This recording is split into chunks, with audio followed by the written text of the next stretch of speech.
Okay, guys, we're going to start Lab 6, the gram stain. This is kind of a continuation of what we did when we were doing a simple stain. So a lot of the steps are going to be the same, and we'll focus a lot on the differences. Now, gram staining is one of the major ways that we categorize bacteria. This is almost the first thing we do other than the colony morphology. After we have the colony morphology and after we've been able to determine that we have different bacteria, we can take those colonies, transform them to other plates, and then gram staining is the first thing.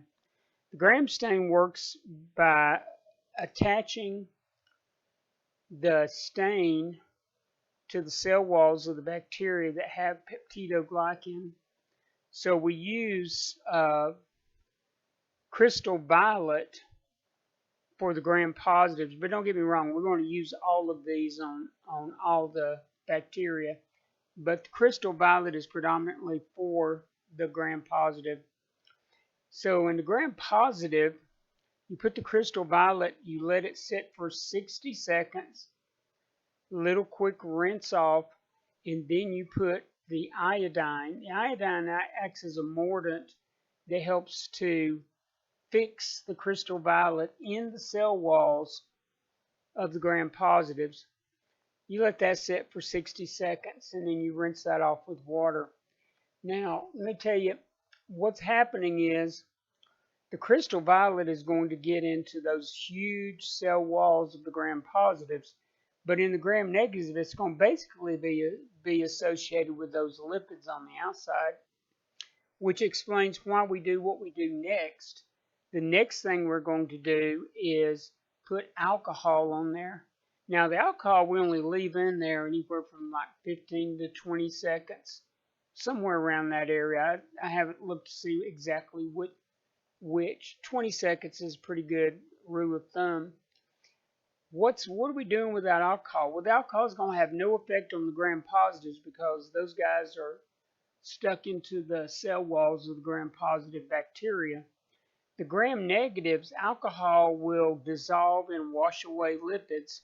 So any gram positive stain that's stuck to a gram negative will be rinsed away. And after we've left the alcohol on there, of course, we use again our water to rinse it off. And then finally, we're going to put safranin on these slides. Now, for the gram positive, they already have the purple stain from the crystal violet. They are not going to take up the safranin, but for the gram negatives, we've washed away the lipids, and their very thin peptidoglycan is now exposed, and theirs will take up the safranin. And of course, we rinse it off. And to the gram positives, they will be purple, blue, blackish color. The gram negatives will be a pinkish, reddish color.